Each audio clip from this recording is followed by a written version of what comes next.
In this session, we are going to discuss about the implementation aspect of the principles of responsible management education and how to embed them into the DNA of the organizations.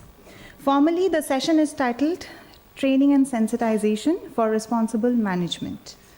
Corporations do not exist in a vacuum. They are embedded in a socio-political context. This context shapes the ideas about the managers within organizations and organizations within society, what organizations within society should do and should not do. The rise of a global world order at the threshold of the 21st century is transforming our society at high speed. Questions of business integrity and sustainability move to the center stage.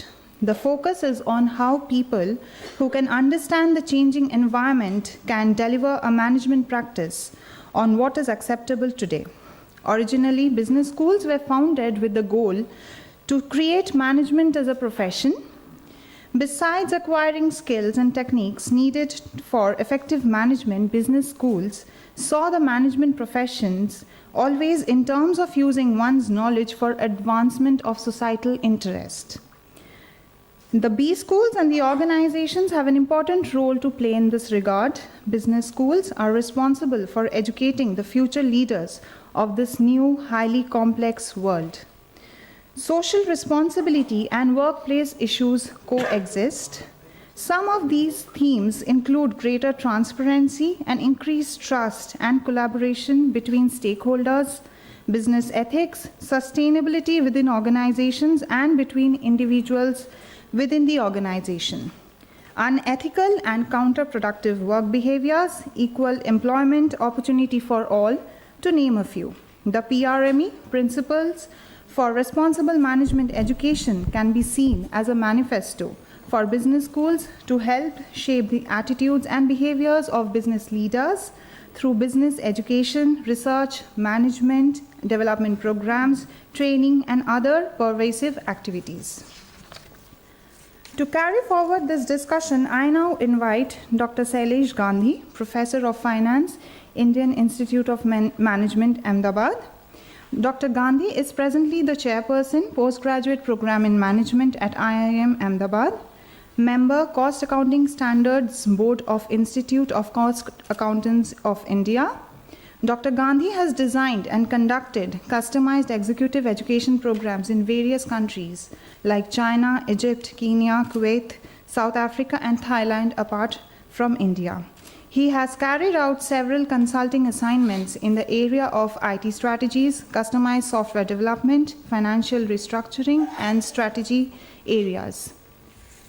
Dr. Gandhi, we welcome you.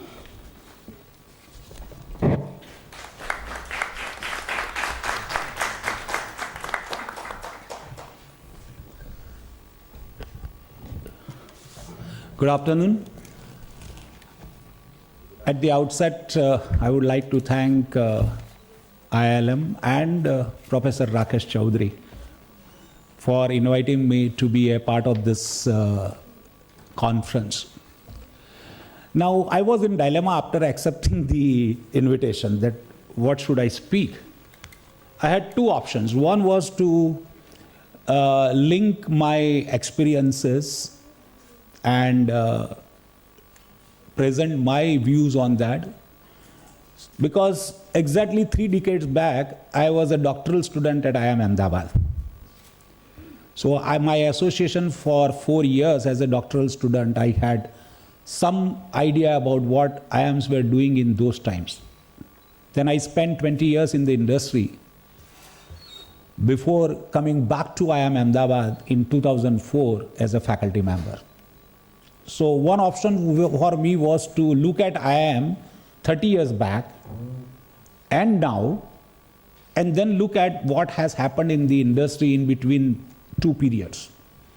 But as others, I also fell into trap of a management teacher. I thought, no, this is not good enough. I must do also some research on this. So I ended up reading several articles, several publications on what we mean by responsible management education and what is the impact which the management education should make when we talk about training and sensitization of the students who would become future managers or the existing managers. So what I've done is I've put everything together. Hopefully you would find that there is a logical flow in my presentation. So with that remark, I would like to begin with my presentation. So what essentially I'm going to do,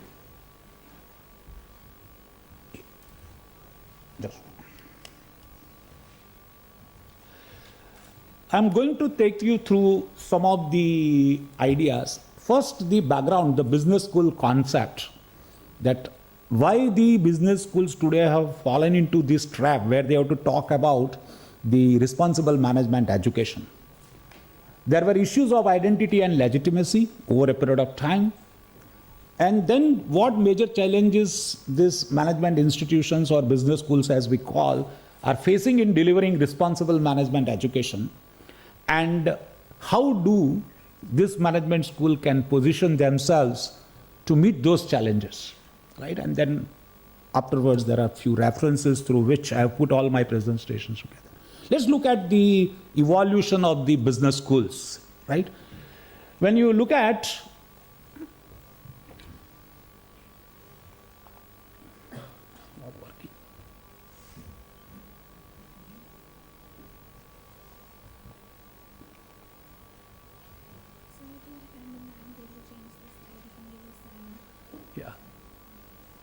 Yeah, please change the slide. Yeah.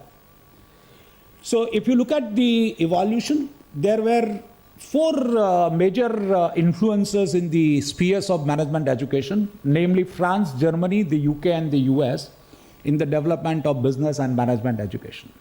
They exerted their influence mainly in the late Industrial Revolution, which is often dated between 1870 and 1914, which was the advent of First World War. Harvard Business School launched this program in 1908, and in Europe, the first program was launched by INSEAD in 1957. Now, we are also not very far behind. If you look at the history, exactly after 4 years, when INSEAD launched its program, in 1961, IIM Ahmedabad and IIM Kolkata were set up. So in terms of history, we are not very, very late in terms of starting the management education. Next, please. Now, four major industrial powers developed forms of educating managers in the practical aspects of management. So if you look at typically the initial periods, it was covering the functional areas like finance, accounting, management control and operations, and distribution and sales in a highly vocational manner. Educators in all four countries discussed, debated, recognized their differing viewpoints about the conduct of management education in various conferences and via other channels of communication. So the evolution of the syllabus and the structure was not restricted only to the individual schools, but it was also being developed through the extensive exchange of ideas among these participating schools. Next, please. Now, when you look at the growth of management schools in US, it was largely because of private donations. The business schools grew very quickly, and by 1936, there were about 200 business schools in the US universities. Accompanying this fast growth, the US business education industry also invested heavily in software, essentially the textbooks and case study material, which helped them to develop the curriculum of the management education very, very quickly. Now, through this process, the term business school became the socially constructed and accepted term for an institution of commerce, management training, or management education. Now, there was one difference when we look at the evolution of the management education in India. The first two institutes which were established, IIM A and IIM C, you will notice that they have never used the word business schools. They have been named as institutes of management. The philosophy probably was that these institutes, which are of national importance, are not going to meet the requirements of management challenges only for the corporates or the business houses, but they are also expected to meet the challenges of management inputs in other fields like agriculture and other sectors of economics. So when you look at typically the names of the institute which are there either as a part of the universities or as part of the autonomous institutions, you will find the word business missing. Very few schools in India you will find that where they call that as they are the business schools. But that is a departure from the conventional business school concept. Next. Now, the management education is almost 100 years old. They have become recognized globally as significant players in the area of higher education, whether as part of the prestigious universities or as standalone management education. In addition to shaping management practices and knowledge and educating business leaders, their role as liaisons between the academic and business worlds afforded them greater visibility and influence. Now that was because of the dominance of management education in US, where the networking with the industry was so high that there was a greater visibility of these schools in terms of their networking with the industry. Next, please. But what happened that when business education was established internationally, next please, there were issues of legitimacy. And what was the issue of the legitimacy? That there are two areas. One, business schools must demonstrate that they have a place in academia. They are at the interface between academia and practice as they try to deliver answers to relevant practical business dilemmas and simultaneously deploying scholarly research to expand and deepen critical management knowledge. Now, this is a very big area. The criticism about the legitimacy of the business school has come from academic schools themselves, business schools themselves, media, researchers, and the other stakeholders. And there is a reason. Because when we look at the model which they have followed, is to have interface between both the practice as well as the research.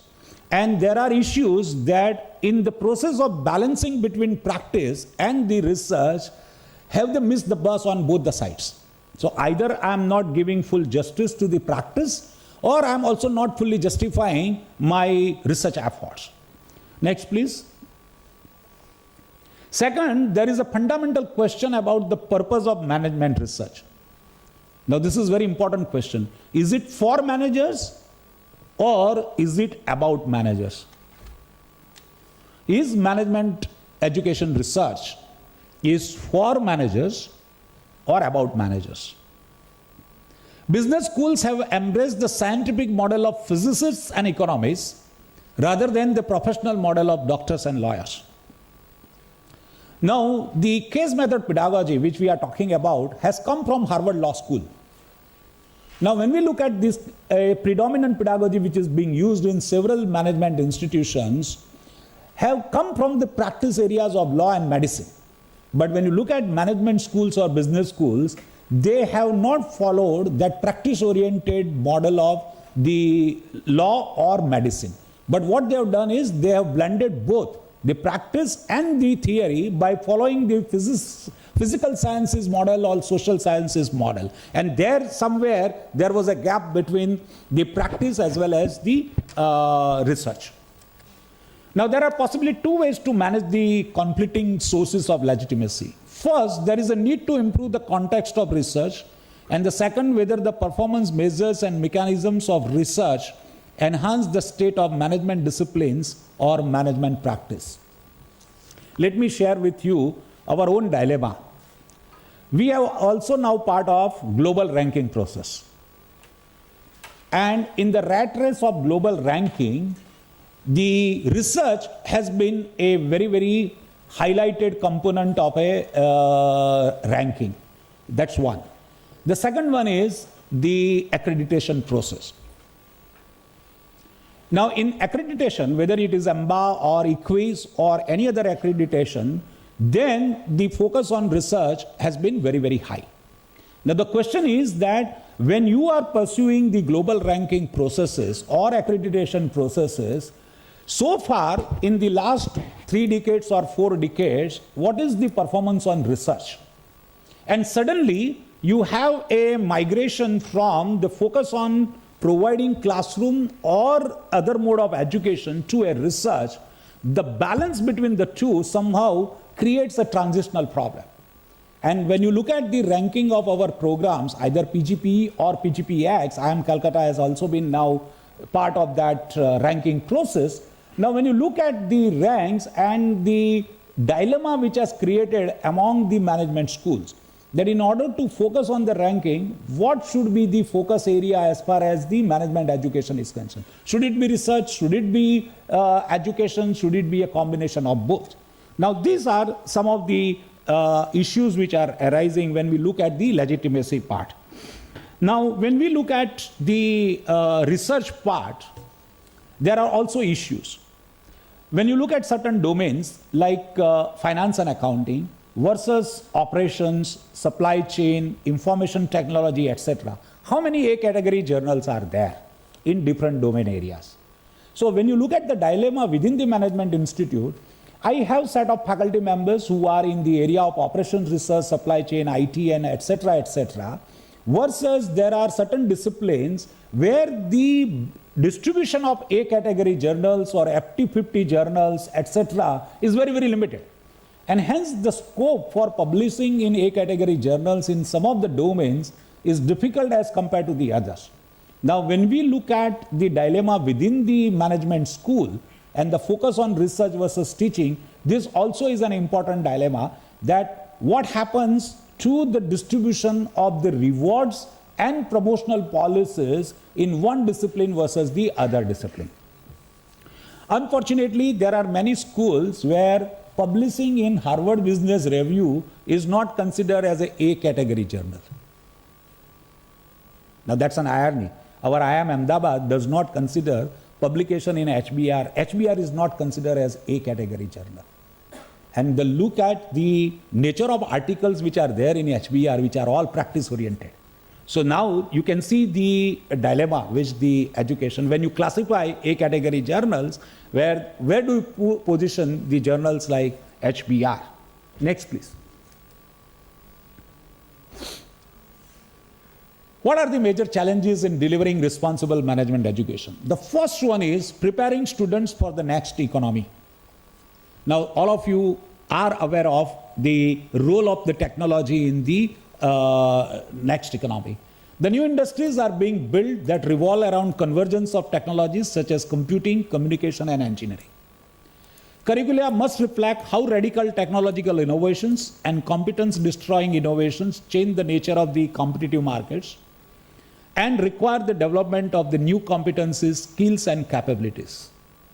There would be demand for blended programs that combine on-campus instruction with learning in the workplace using ICT. Now look at the feedback from the recruiters.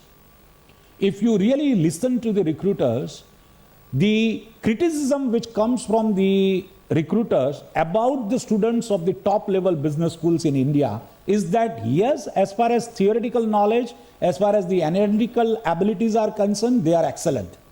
But when it comes to relate to the economy, relate to the society in a holistic manner, that holistic or the complete picture which a student should have, that particular dimension is missing. And I think that is an important observation when we look at and review the curriculum of the program which is being offered. Next, please. Changing student demand patterns and potential of educational models based on flexible just-in-time learning and interactive e-learning technologies. We are discussing and debating at IIM Ahmedabad that some of the functional modules, should it be taught in the class at all? For example, financial accounting, preparation of financial statements. Should it be online? Should it be done by the students before they join the program? Mathematics, basic communication skills, managerial computing, essentially the application of Excel and etc. Now, Harvard has gone away from imparting education in this particular fields in the class. Recently, we had one of the professors who was interacting with us, and he highlighted, he was from finance and accounting area, that when the batch is selected, they are given a test.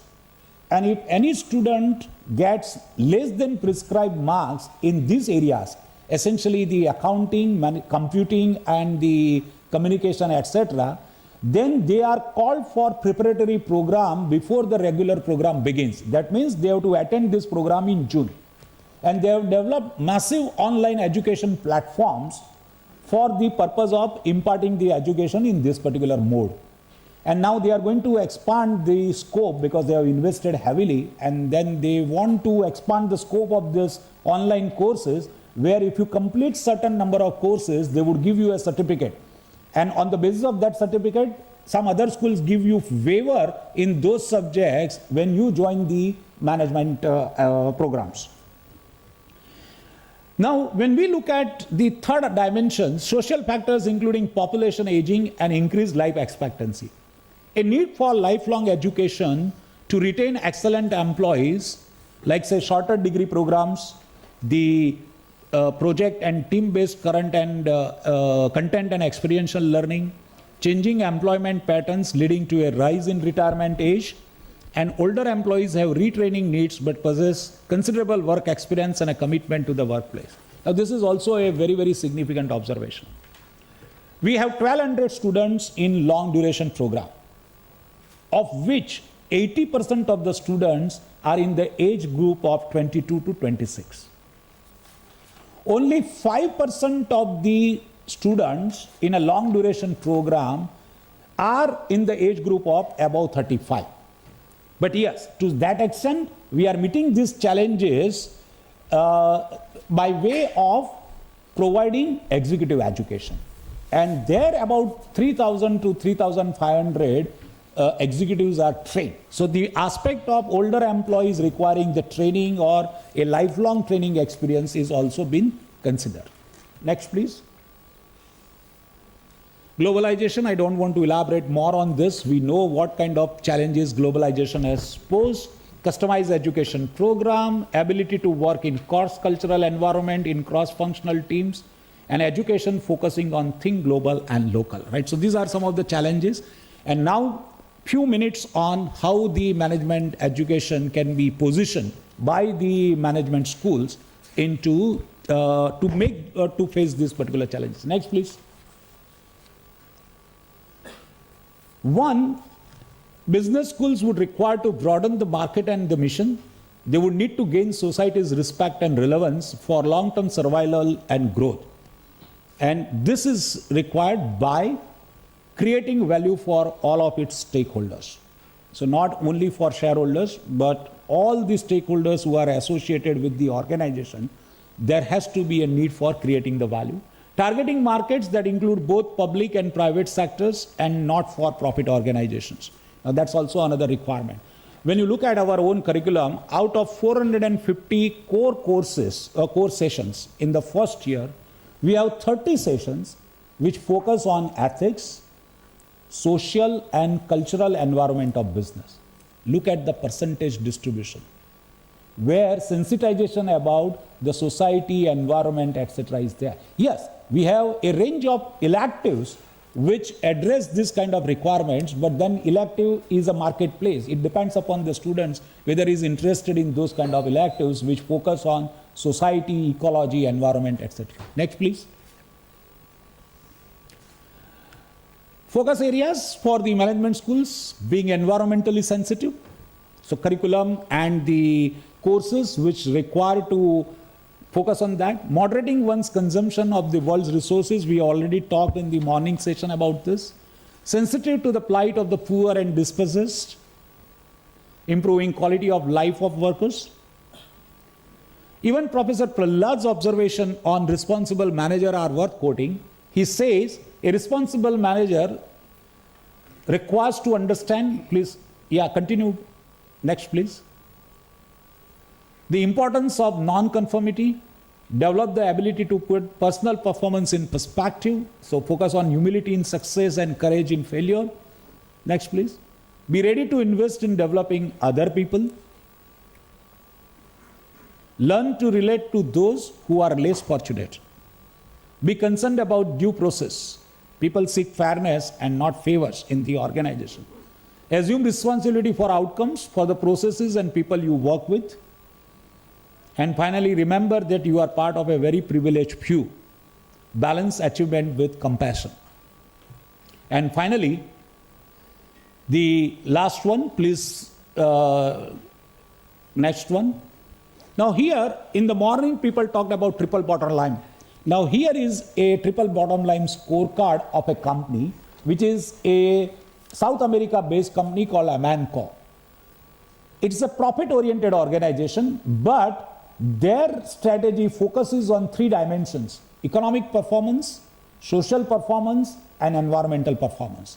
So it is not that the organizations are not sensitized and they are not sensitive to balancing between the economic motive versus the requirement to meet the social and the environmental obligations.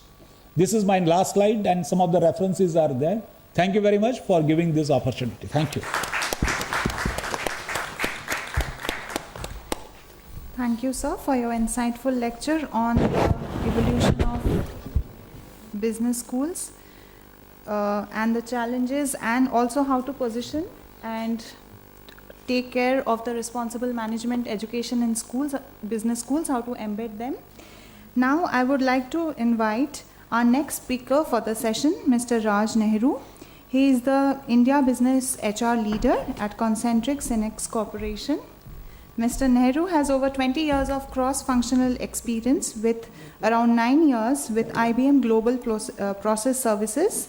He has an exposure to diverse learning ranging from human resources, leadership development, learning talent development, employee engagement and retention. Recently, his organization has won the Golden Peacock National Award for HR Excellence. And Mr. Nehru is a postgraduate from Northeastern University. He is also a Six Sigma Black Belt from Dana University and is a certified HR learning consultant. He has developed various leadership development frameworks for IBM. He contributes extensively in CSR, and his recent work in Village Panjar in J&K has been now adopted by our PMO Minister as Adarsh Gram Village Program. We welcome you, sir. Thank you very much. So I was wondering, when you have Gandhi speaking first and now Nehru coming after him, what else are you expecting? And then followed by Mr. Rai. So I'll not take the academic route because Mr. Gandhi has touched it. I will talk about the Nehruvian model, the most practical, because he has actually dealt it on the ground. I come from corporate background, and then I work in various capacities when it comes to working in field with NGOs.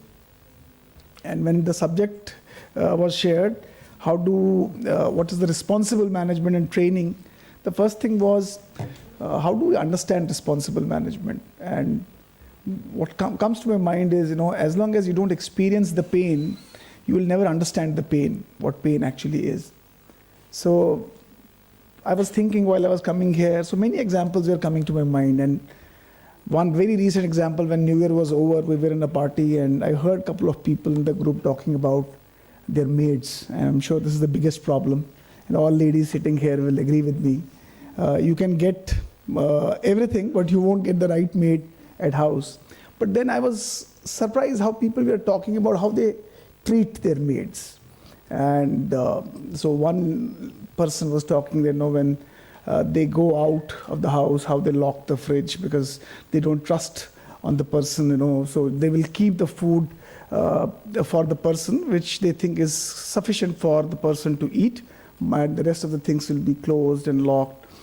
And many such examples. You will be surprised, and I'm sure you all are aware about it. And I recalled many years back, my grandfather used to tell me, when the food is supposed to be cooked at home, the grandmom who used to get up early in the morning and she had to clean all the kitchen and then she had to pray and then she will start cooking the food. And there was a big reason behind it because they thought it was a prasad being cooked inside the kitchen, and all the intent that was with which that food was cooked was that health, well-being, love, care. And it used to get transmitted into the food and it used to be served among the family members. And that's how we had prosperity in family. That's one school of thought. But today, everything has got consumerized, right? So we are in a consumeristic society. We get largely our food from the market, ready-made food. So it has an intent of profit, not an intent of service. And similarly, when the grandmoms have got replaced by maids, are these maids still cooking the food with the same intent of love, care? And I don't think so. The reason is the kind of experiences these people have, because they also come with a consumeristic background. Their intent is to earn money, and we treat them like that. So, if you look at the slide, it will give you some of the gaps that we see in the society today. I was looking at some data, and very surprising, very shocking, but this is the fact of the globe today.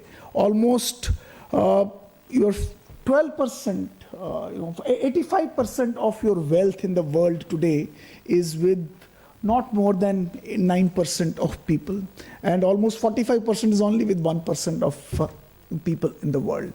Very surprising. See how the wealth is distributed in the world, and what's going to happen, with the people who are having less than $10,000 of money at their disposal.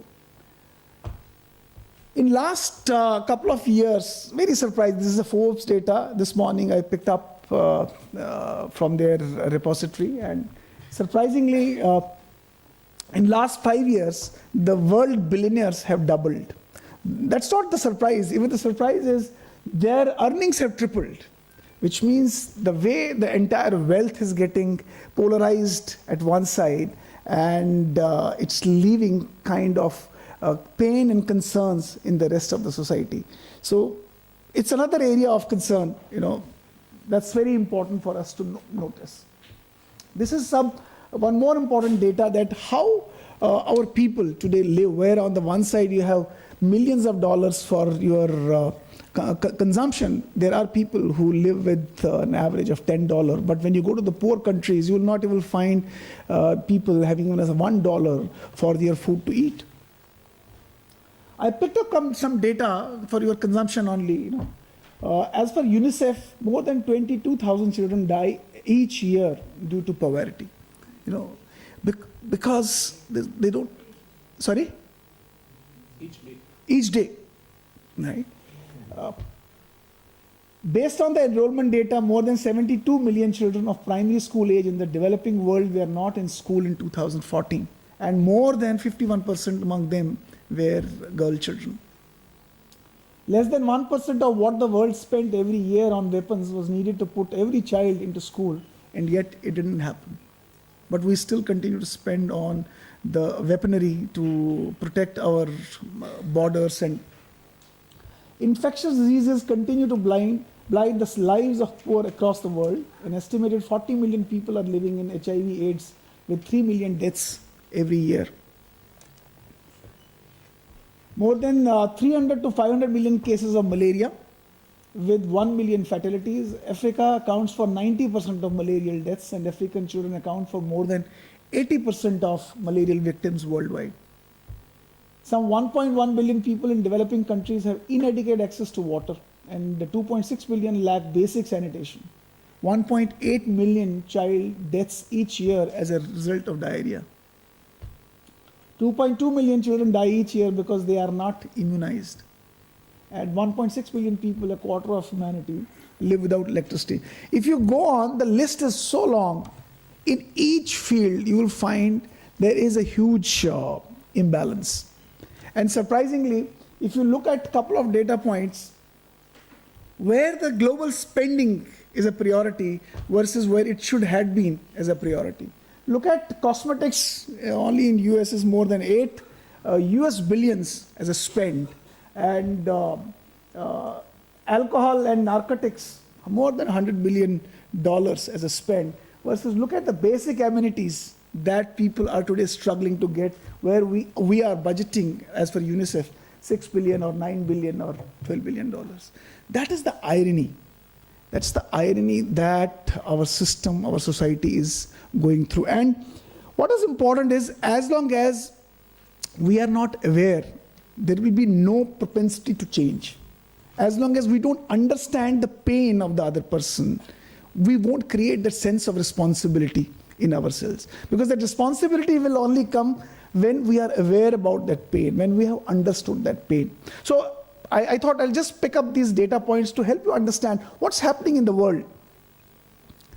Responsible management, as far as I am concerned, what I feel is, as long as you don't balance the interest of planet, you don't balance the interest of people, and you don't balance the interest profits, you don't balance all these three, you won't be able to really create that sense of responsible management anywhere.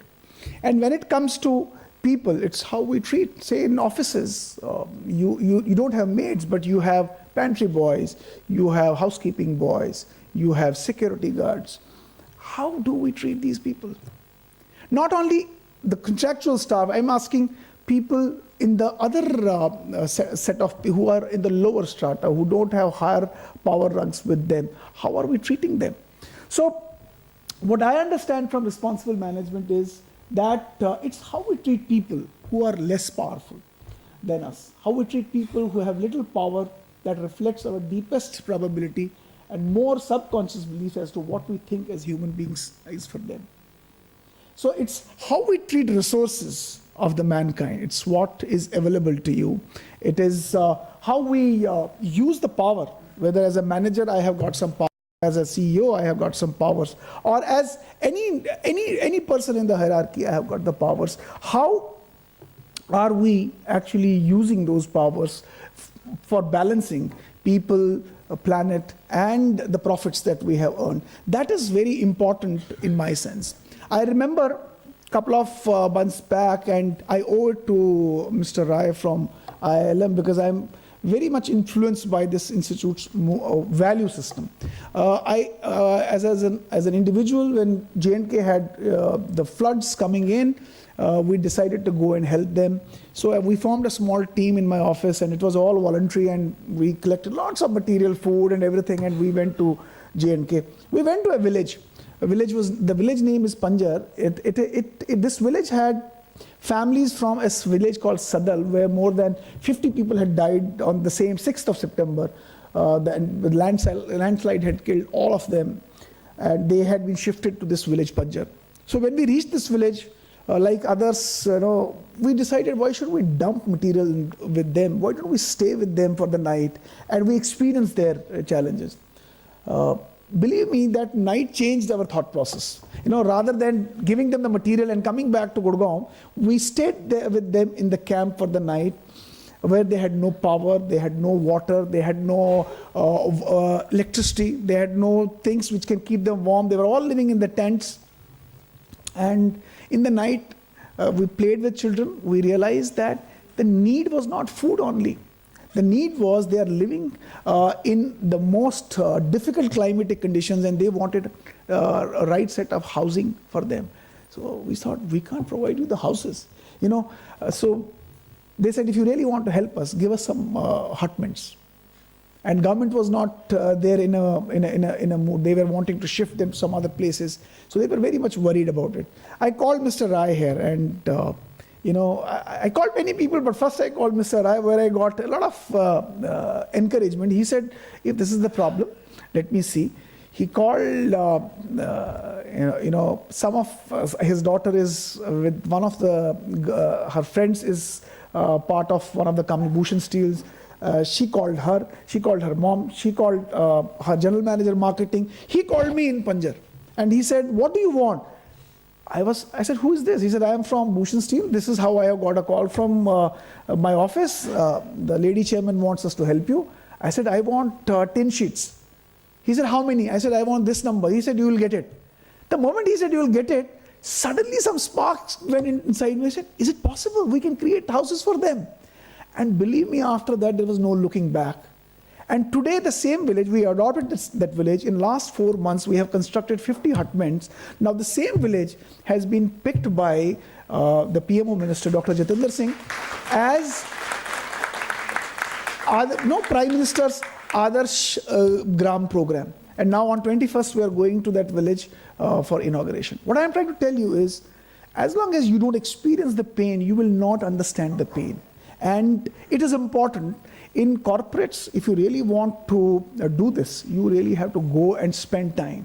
In last 4 months, we might have spent more than 30-40% of our time. Every month we go for a week on our personal casual leaves or sick, whatever leaves we have left, and we go spend time there, come back, work out a plan, go back. So when I was looking at the PRME objective, it said that it's to develop capabilities of students to be future generators of sustainable value in business and society. So capabilities cannot be developed as long as you don't understand, you are not aware about the situations around you. So it's very important to scan the environment and scan the system around you before you actually. I also thought about to highlight the responsible manager. While you have responsible management, you need to be a responsible manager before you actually become a responsible management, part of a responsible management. So there are two things that as a responsible manager that it's important. Strive to treat those less powerful than themselves like responsible human beings. The way you want yourself to be treated, you should treat others the same way. That is the kind of approach as a manager we should have. And strive to rid themselves of the fear. So if you are doing something and you believe into it, you should not have any fear. So for me, courage and integrity, they are critical aspects if you have to really demonstrate a responsible responsible management practice in you. This is a model that normally businesses surely have at their place, at the center of it, how qualitatively they are managing various processes that has an impact on marketplace, workplace, environment, and community. These four aspects need to be balanced. When you are in any professional organization, or you are at any level, or you are an organization, you need to look how you are balancing people, how you are balancing environment, how you are balancing your resources, rightfully leveraging your resources for all these four pieces in the system. And the biggest challenge that today in organizations that happens because of the lack of training, or the right trainings are there, but why they are failing to inculcate the sense of responsible management. I think there are 5 things which I, as a corporate professional, have picked up. One is right set of expectations are not built in the beginning when the employees are joining the organization, and the right set of awareness is not done among the people. There is no culture of giving in an organization. We give, but it's not given by that intent of giving. It's given because you have to tick in the box, and that tick in the box is propelling an organization to give. So the culture in the organization is very important.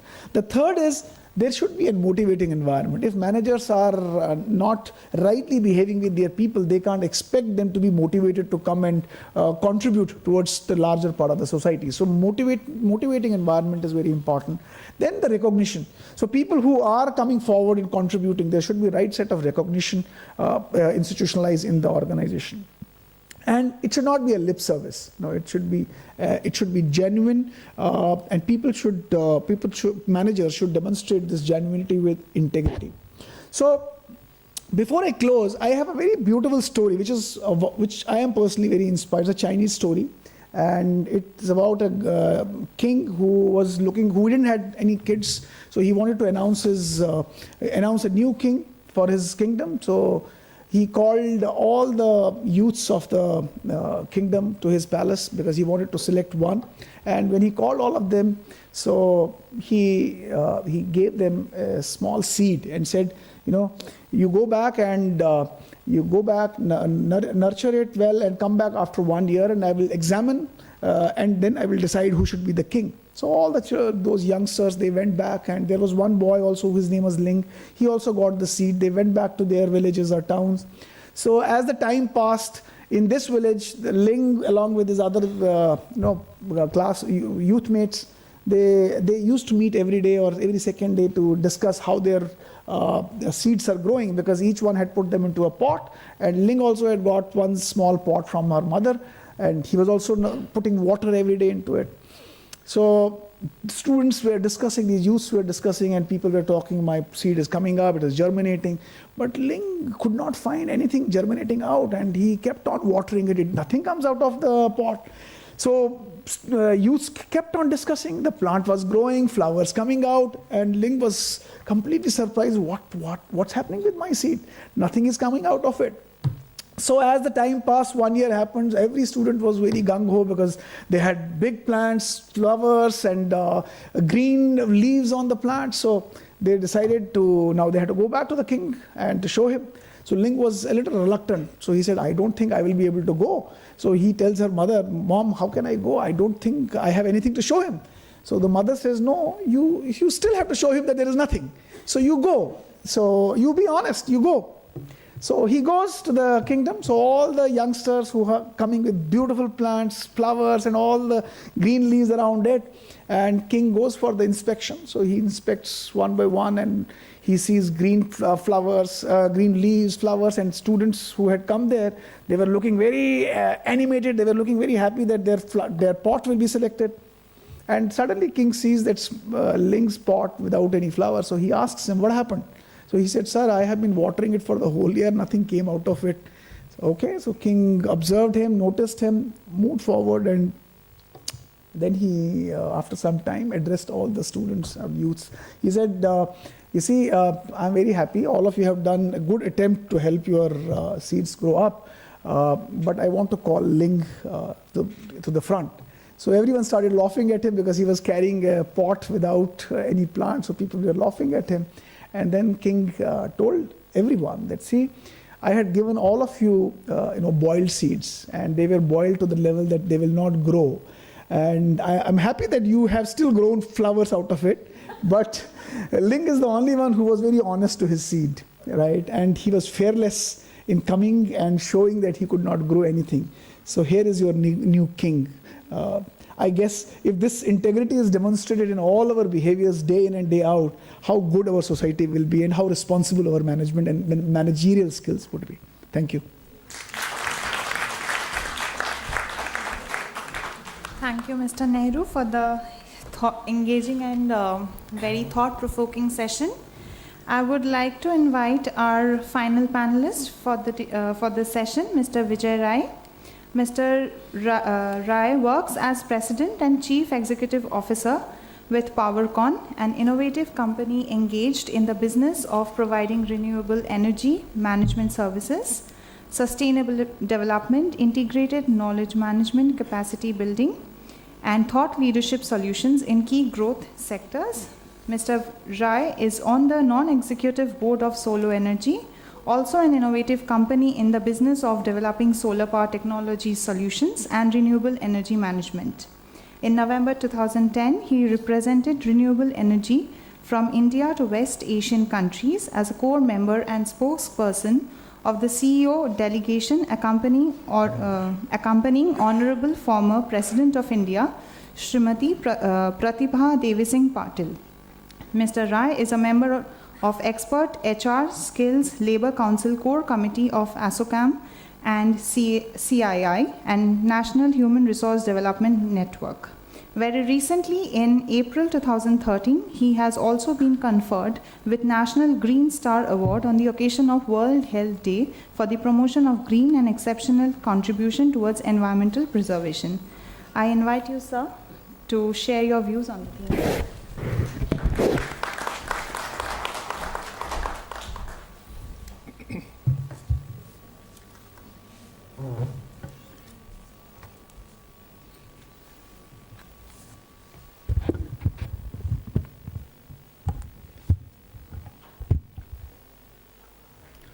Good evening, ladies and gentlemen.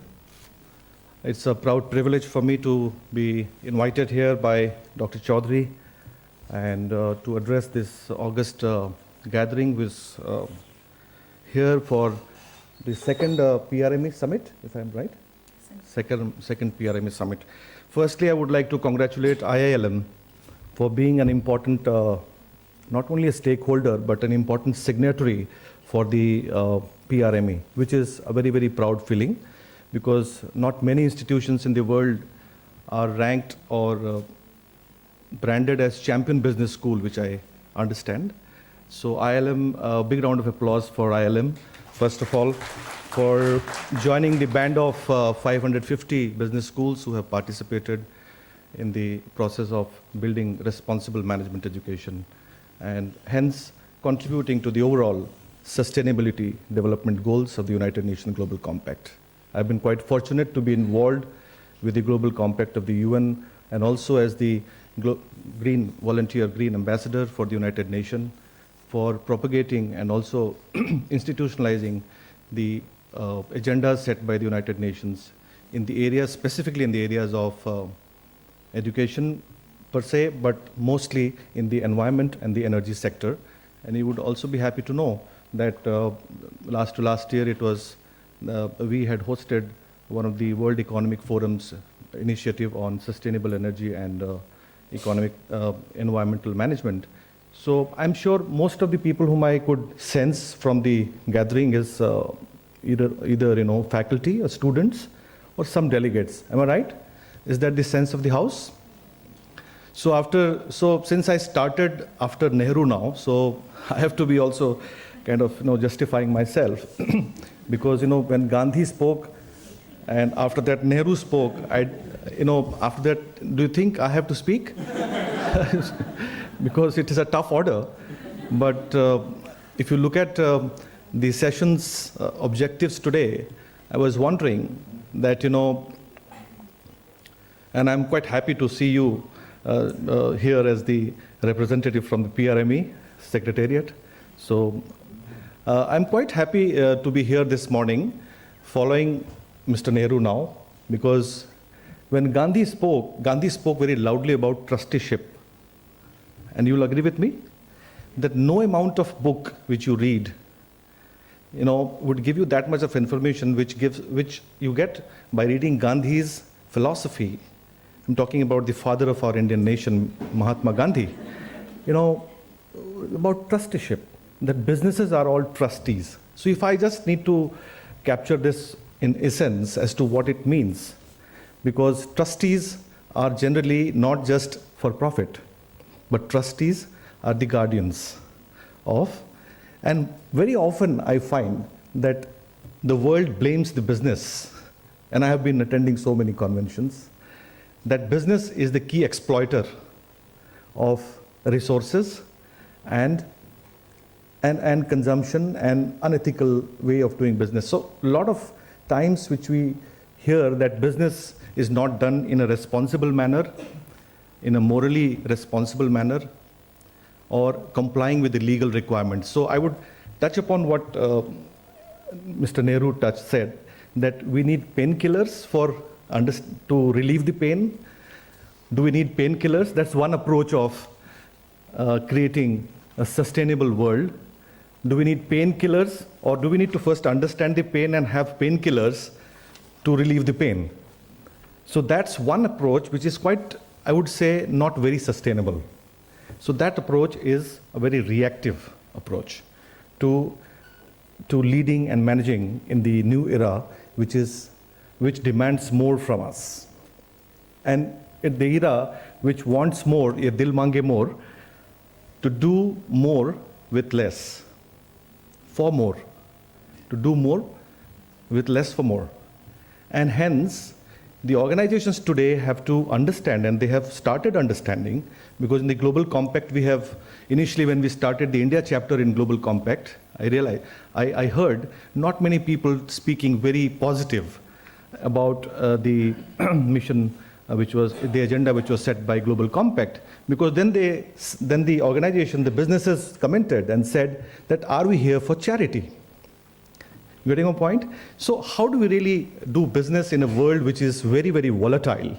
And in the volatile world, one of the important things which I find is value creation in a very, very uncertain, what we call a VUCA world. And this is a VUCA, I'm not trying to just impress you by putting some jargon, but VUCA stands for volatile world. Volatile because we have global warming, we have got unemployment, we have got poverty, we have got hunger. And coming back to Gandhi, he said we are trustees. Is there a match? Have we not consumed the resources which we produced over a period of time? And if we keep on consuming the resources which we produced over a period of years, we will be left with no coal, no oil, and no resources. So there is no life. And that's the analogy which I would like to give. Because hearing from Ban Ki-moon of the United Nations to many, many people from the India as well as from around the world, I have learned one thing, that you need to have your own moral as well as ethical thermostat.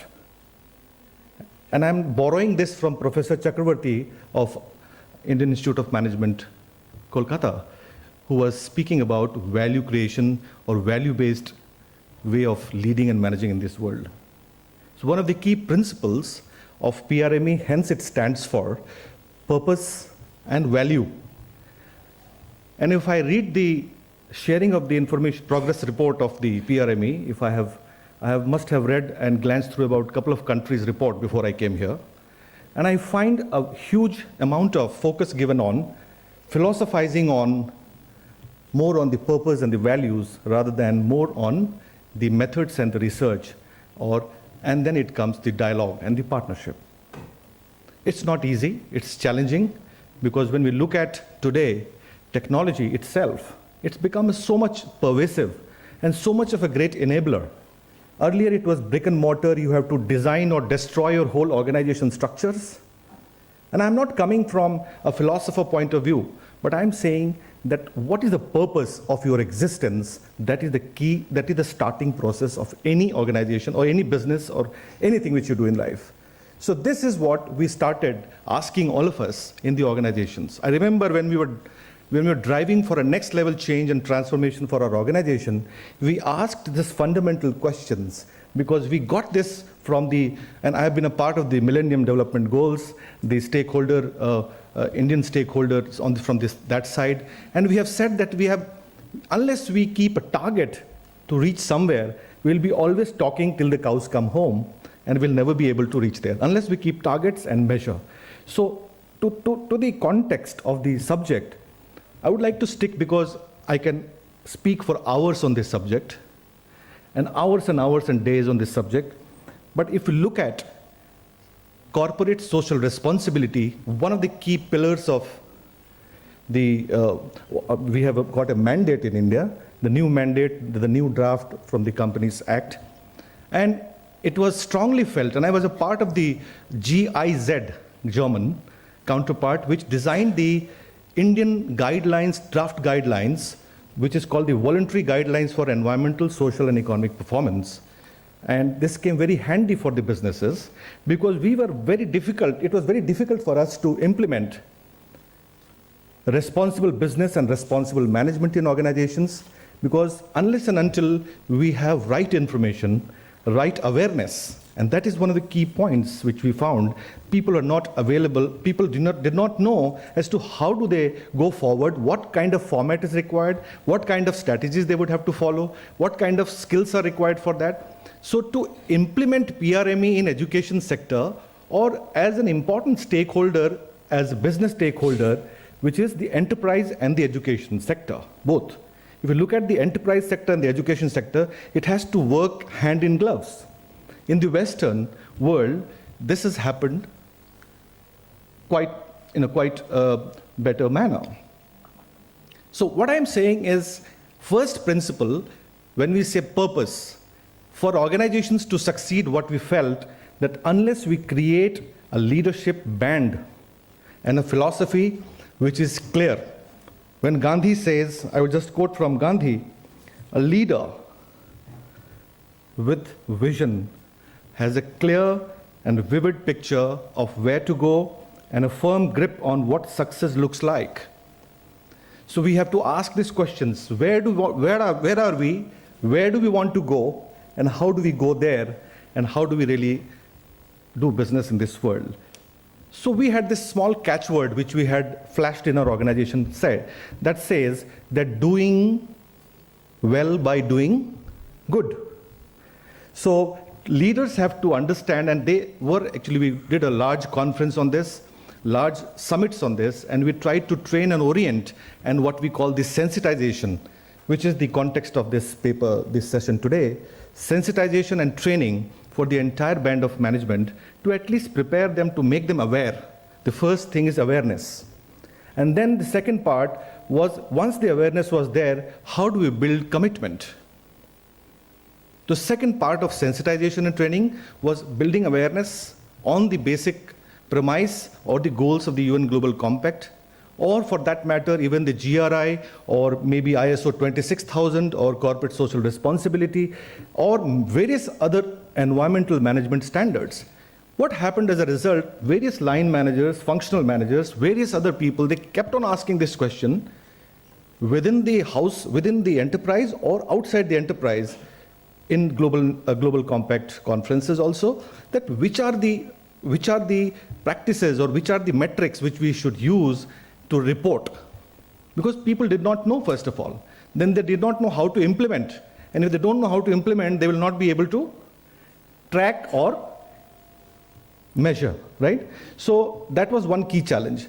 And this was a big conflict during that time, that if you are aware, what is the basic premise behind this? I'm quite happy at least to see that PRME is an offshoot of Global Compact, and it is quite rooted in the heart of the Sustainable Development Goals, which has been set by the UNGC. And I could see that this is really very well carved out from the UNGC. The first is called purpose. So what we tried to create, that do we have enough leaders who know the purpose, and hence what was important for us to also create an inspiration. The last word which I read here is that our focus now is to move from inspiration to implementation. So as I am the last speaker, so I should speak more about implementation rather than speaking more about what the purpose. But the task is not so easy, because when we look at implementation, first of all, we have to build awareness. And that was the key challenge which we faced, and which we still face. Then we have to build commitment. The third thing which we tried to do, and again faced a lot of challenges, is to, after commitment, what? Participation. After commitment, participation. And finally, we also then move to accountability. So accountability, unless we have plans and targets. So what we did is that we tried to not only sensitize people, but to prepare ourselves to become a signatory to the United Nations Global Compact, because that is the commitment which you give to the cause and to the purpose. So since Gandhi and Nehru, as you said, I'm using this example because Nehruvian model and Gandhi model in today's world, and Professor from IIM Ahmedabad, I've heard a couple of times, he would agree with me, not very much necessary, but the basic fundamentals would remain the same. But I think in today's digital era, or today's globalization area, where the huge power focus, huge shift is there, the way the world is moving fast, value creation and wealth creation is becoming a key challenge. One of the organizations I read and learned before we try to sensitize our people is that they say that we only value our values. That we value our values. So values are written, but do we value our value, and do we walk the talk? So creation of wealth or creation of value has to be seen in a manner which is much more sustainable, much more responsible. So this was one important challenge which we found.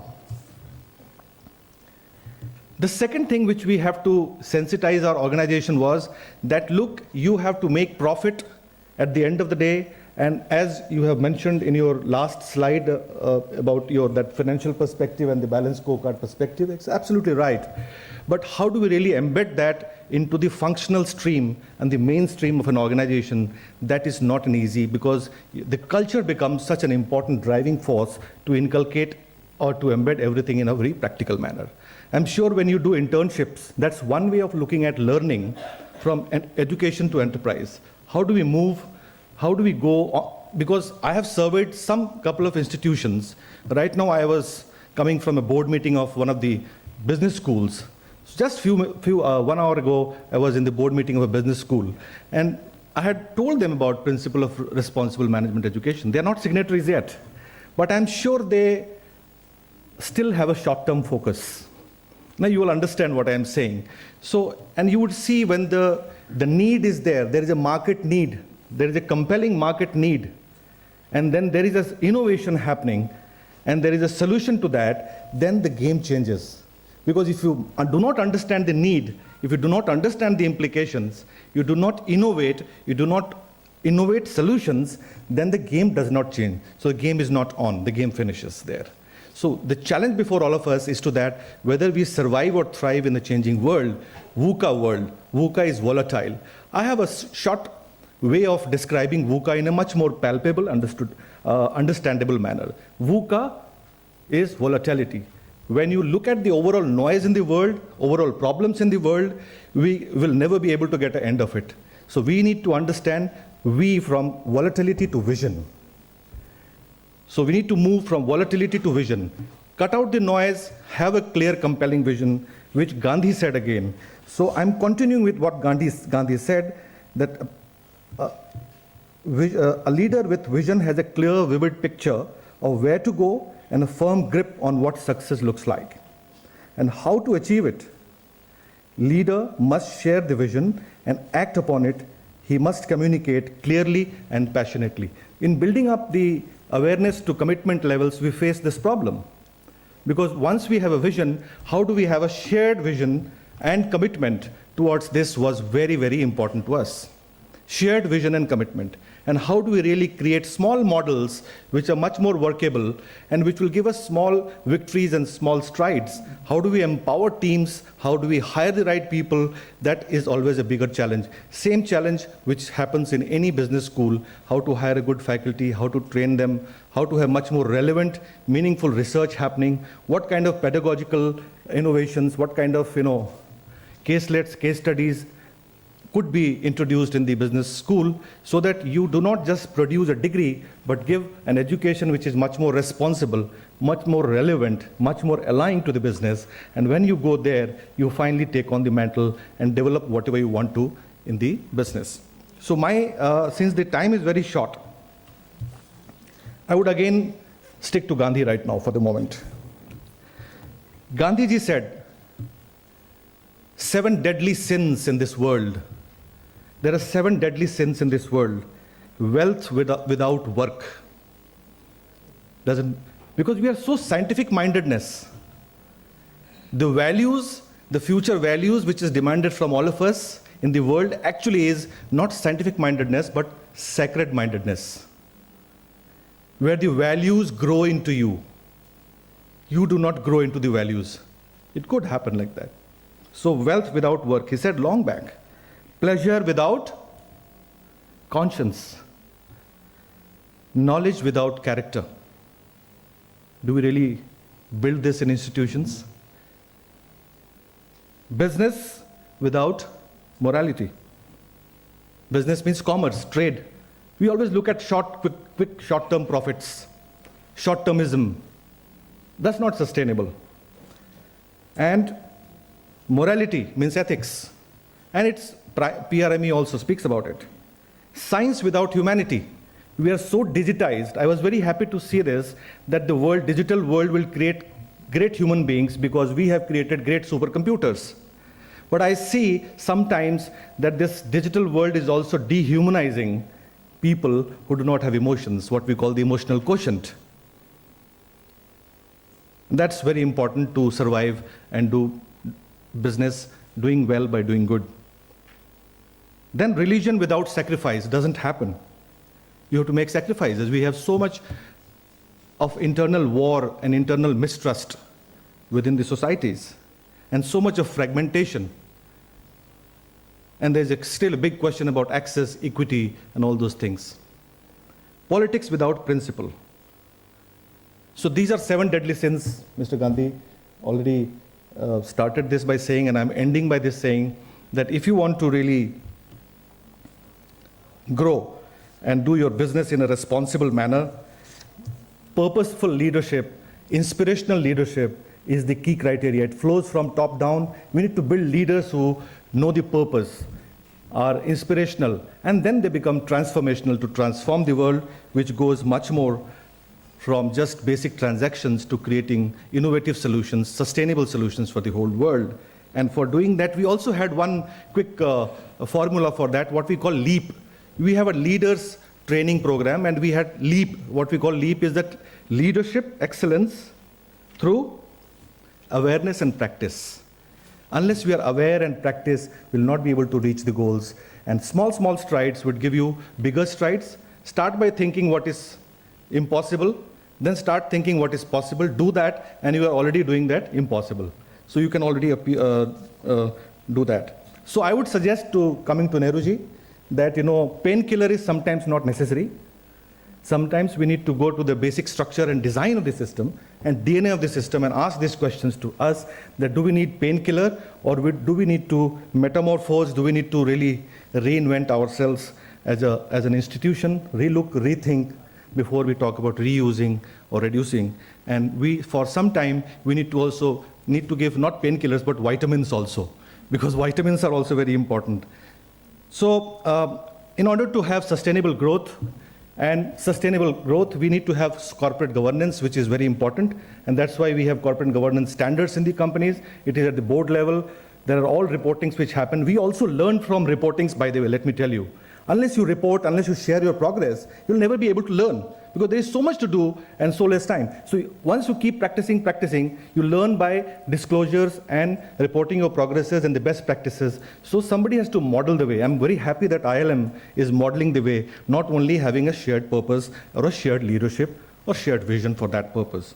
So I would say good governance is very important key to spur economic growth. The challenge is how to make it more responsible and how to make it more sustainable.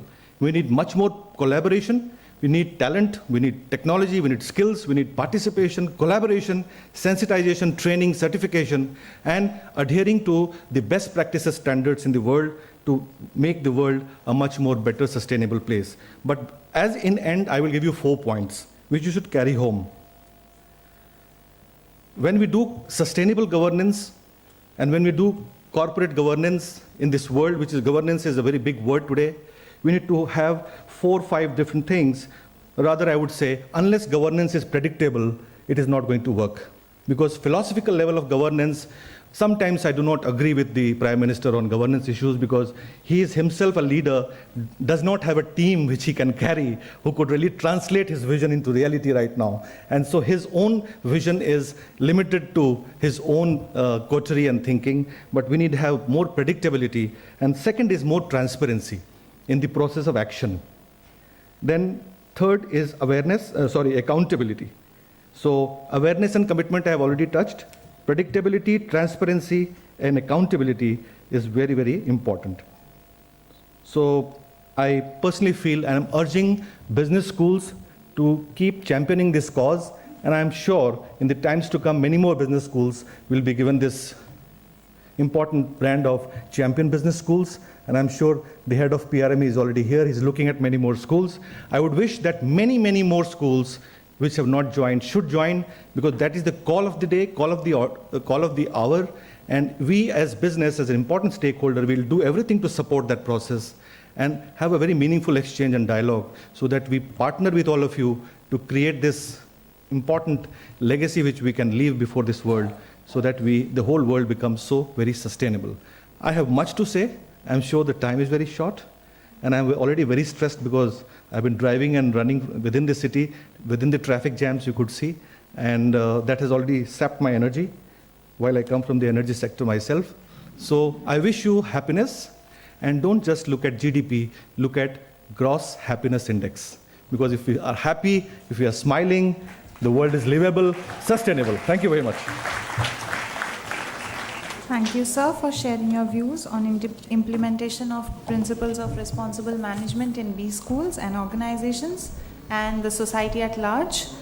I would now invite Dr. Sanyukta Jolly, my colleague at IILM, to moderate the question-answer round. Good afternoon, everyone. I'll start with the first question and I'll ask the panel that question. How do you think we can implement the ethics as part of the DNA of the organizations? What can be done? This question is for the entire panel. We've talked about ethics and it's one of the important PRME principles. I think if I go by the legacy of Dr. Vikram Sarabhai and Ravi Mathai, who were the founders of the IIM, I think it comes from the leadership, top. And it has part of DNA through several dimensions. One is your internal business processes, and the other one is the organizational culture. I think if the organization focuses on these two issues, that all processes are designed in such a manner that they are perceived to be fair, transparent, and providing equity to all stakeholders. And the other one is the culture of trust and the culture of transparency. I think these are important building blocks when we look at embedding ethics as a part of the DNA of the organization. In fact, I was going to say the same thing, but while you said that, I want to add to it. It has to come from the top. What has to come from the top also is alignment between what you say and what you practice. So walk the talk, or what you are preaching, that should be also practiced. I think that's what I would want to add to it. Well, I just spoke about the moral and the ethical thermostat of an organization. That's very, very important, because that comes again, as everybody has a shared view on this, comes from the values of the organization. And when we already have this code of conduct and policies on what is right and what is wrong. But first of all, let me tell you one thing which very few people would dare to say, because everybody thinks like business. When we are into business, we think about only organization. We don't think about we as individual. So our personal responsibility is to understand that what is right or wrong, because it varies in different perspectives. So we have to clarify. We have done that because we have got ethics committees and reporting at the board level on that. And if we do not really, there are value transgressions and ethical transgressions within the companies. First thing, get the right people on, with the right values, with the right mindset, which are compatible with you, and clarify those through a very structured framework, and keep sensitizing, keep training people on that. We have manuals, booklets, campaigns around the companies. One of the example is even IBM or GE, they have got no tolerance for these things. So if you keep kind of trading off on values and ethics, there will be a long way, and you'll not be able to reach there so fast. So doing ethical business is a good business, and it is very, very profitable in the long term. Thank you so much. I'll open the floor for questions if Kaushani wants to ask a question. Yes. When we talk about sensitization, one topic that keeps on coming is equal participation for women. So my question is, what will be your advice for companies to increase participation of women in top management and decision making? It is also for Top management and decision making. Can you reframe it? Women. Women at the top management and decision making. What is your advice to companies? How can that be implemented? Actually, first thing, to get them on board. If you look at the statistics worldwide, or the recent changes in the company law also, I have been also a part of that process of consultation. And I would say that the diversity element, not only women, because women also don't agree to this, what you're saying, that we are left out. They're not left out. But there is no process of harnessing this, not only demographic, but the diversity dividend of within the world, what is called the power of the women. and even the power of the minorities and disadvantaged for that matter. And I can tell you, within India itself, it is very least understood that we have got more than 60% SC, ST, and OBC kind of a population within the country. I was speaking at the ministry program on social justice and inclusion. A big debate was on gender and women. So how do we create balance, gender balance? That is the more important thing. But there are a lot of women empowerment programs, and there are a lot of hurdles and barriers. We have tried to eliminate that, and the policies are being made, very, very responsible policies are there now in place. So I think women should be on the board. First of all, if the women is on the board, like Chanda Kochar or any other people who are there already, we have seen even State Bank of India, CMD, it never happened though. So the glass ceiling is already being broken and women are going there. It's a long way, but I'm sure we would definitely encourage women to be on the board and have many more people who could be heading what was so-called the traditional male-dominated patriarchal system of, promoting people at the highest level. If people are competent, there is no discrimination. And there's a positive, energy which flows within the organization. And I have seen personally, I have bosses and my colleagues who are women, females, they're brilliant, super brilliant, given the right opportunity and given the right flexibility also to manage their homes, and having such friendly, women-friendly policies, it will actually unleash the potential which we are losing by not kind of harnessing that factor. Thank you, sir. Thank you. I think the time does not permit us to have more questions. We can take the questions in the tea. I would like to thank Professor Gandhi for giving a very different perspective about how business schools have a responsibility for leading responsibly in this setup. Going to Mr. Nehru, who talks about the ground realities, how it can be done, and Mr. Rai for putting the whole thing together in a very good perspective. Thank you so much.